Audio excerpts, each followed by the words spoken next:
भगवान सुखदेव जी गृहस्थ में जाने के लिए कतरा रहे हैं तो जनक राजा के पास गए। राजा जनक विदेह विरक्त राजा है। सुनिए रमेश जी, राजा जनक के पास में केवल सुखदेव गए पढ़ने ऐसा नहीं है, नारद जी भी गए। नारद जैसे महाज्ञानी, सुखदेव जैसे महाज्ञानी श्री जनक जी के पास गए। हमारे देश में ऐसे ऐसे राजा राज्य करते थे कि उनके पास में साधु पढ़ने, साधु ज्ञान लेने जाते, ऐसे राजा राज करते थे। और उन राजाओं के राज्य में लक्ष्मी जन्म लेती, लक्ष्मी उत्पन्न, धरती से लक्ष्मी प्रकट हो जाती। उन राजाओं के यहां राम जाते दूल्हा बनकर, राम भगवान। जिस देश में ऐसे राजा हों, विरक्त विदेह, जिन्होंने शरीर को कभी भोगा नहीं हो, ऐसे राजा। और जब जब ऐसे राजा आएंगे तब तब देश का उद्धार होगा, ये पक्का समझ लेना। आज भी भारत की धरती पर इसीलिए कुछ उद्धार दिख रहा है तुमको।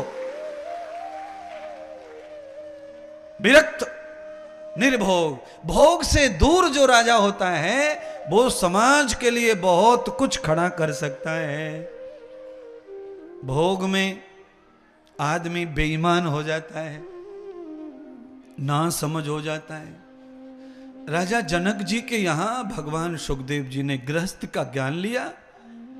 गृहस्थ का ज्ञान लेके सुखदेव जी को समझ आ गया तो उन्होंने विवाह किया और 4 पुत्र 1 पुत्री को जन्म दिया। चारों पुत्र पुत्रियां युवा हो गए। तब राजा सुखदेव जी, भगवान सुखदेव जी वानप्रस्थ सन्यास की दीक्षा लेकर सीधे गंगा जी चले गए। यही धर्म है सभी पांडाल के नर नारियों का है। क्या धर्म? बेटे की शादी होने पर, राजेंद्र, बेटे की शादी होने पर पिताजी को बेडरूम छोड़ करके गंगा जी चले जाने की सोचनी चाहिए। तो सम्मान बचेगा, तो बुढ़ापा बचेगा, तब तो बढ़िया बढ़िया होगा, नहीं तो नुकसान दिन रोज होगा, दिन रोज होगा, दिन रोज होगा। है आप लोगों में से शादी होने के बाद में, बहू आने के बाद में, आपका बेटा अच्छा है, बहू अच्छी है, पर फिर भी आपको चाहिए कि आप अपने धर्म का पालन करें। पूरी तरह से मालिक बना दो बेटा बहू को घर का, और आप गंगा जी पे जाओ। क्या करेंगे महाराज गंगा जी जाके? 1-2 महीना थोड़ा सा टेंशन आएगा, नई नई गंगा जी है, नए नए तुम हो, और घर की याद आएगी, पोते की याद आएगी, पोती की याद आएगी, थोड़ा बहुत गली मोहल्ले वालों की याद आएगी। 2-3 महीने ऐसी तैसी दिमाग करता है। और उसके बाद में गंगा जी पे रहने वाले लोग जब अपने दोस्त बन जाते हैं तो फिर ये गली वाले दोस्तों को धीरे धीरे हम डिलीट करते चले जाते हैं, डिलीट करते चले जाते हैं। कैसे? अच्छा बोलो, ये जितनी माता बहनें बैठी हैं, क्या शादी से पहले इनकी सखियां नहीं थी?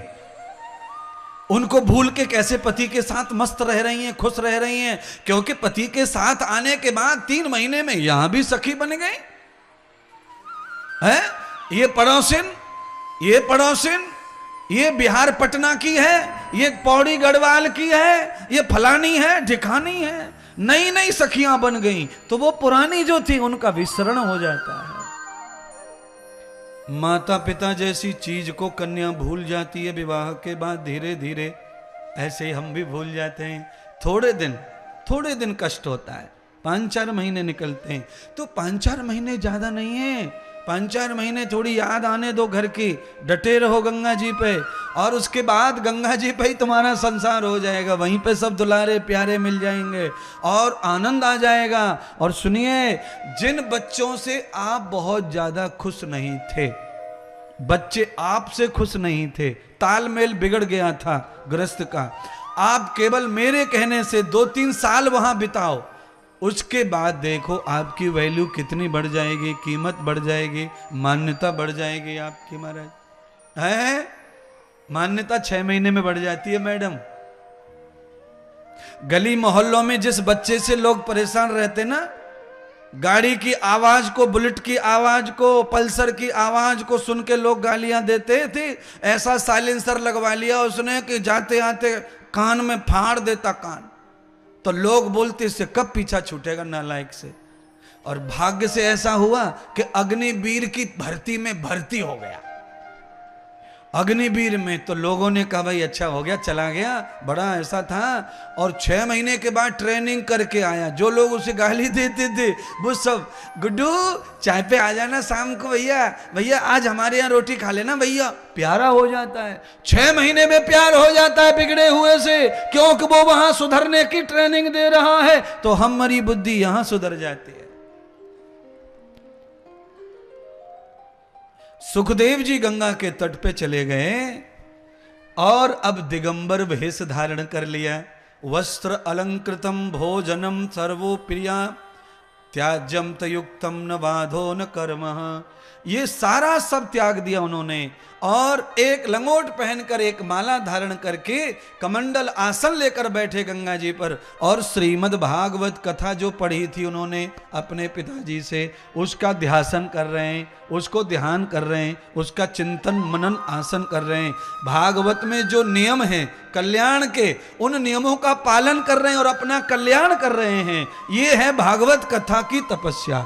जो भी भागवत कथा सुनाए, व्यासपीठ पर बैठे, पहले वो भागवत पढ़े 11 वर्ष कम से कम, और फिर जाए 11 वर्ष तपस्या करे गंगा जी पे।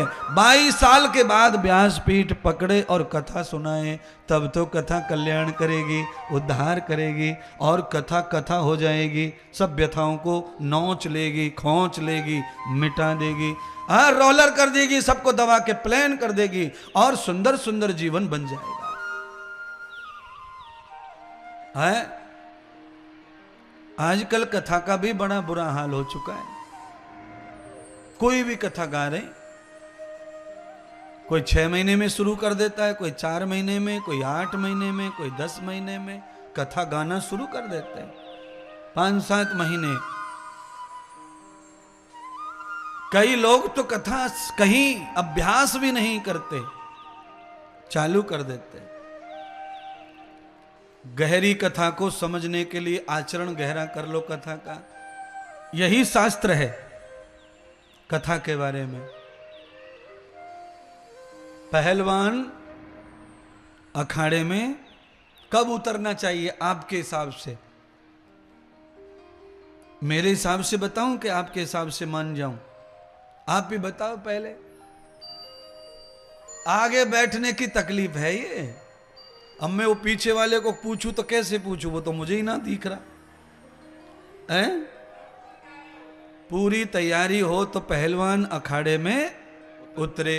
अच्छा बोलो, अखाड़े में आधा अधूरा उतर जाए और वहां पे सामने वाला पहलवान दाव लगा दे और मैं फिर किताब खोल के दाव पढ़ूं कि धोबी पछाड़ कौन से पन्ने पे है, तो अब किताब खोल के मैं दाव सीखता रहूंगा, तब तक तो वो चढ़ा के पुटकैया मारेगा, सौचित्त गिरावेगा। है बिल्कुल महात्मा सही बता रहे हैं आप। इसीलिए पूर्ण रूप से ध्यान, साधना, अभ्यास, चिंतन, मनन, ध्यासन, आसन सब क्लियर करके फिर आप अच्छे वक्ता बन के कथा सुनाइए।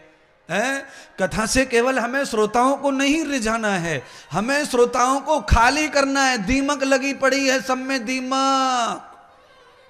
और गारंटी, अगर दीमक को अच्छी तरह से हिला दिया जाए चौखट में से तो चौखट और 2 साल चल जाती है। अगर दीमक नहीं हिली तो 6 महीने में खा के निर्चू हो जाती है, कर देती है, दीमक खत्म कर देती है। दीमक की बहुत बुरी आदत होती है महाराज। दीमक समझ में ही तब आती है मालिक को जब पूरी चौखट को अंदर से खोखला, तब समझ में आती है दीमक। है नुकसान आप सबको कब समझ में आता है?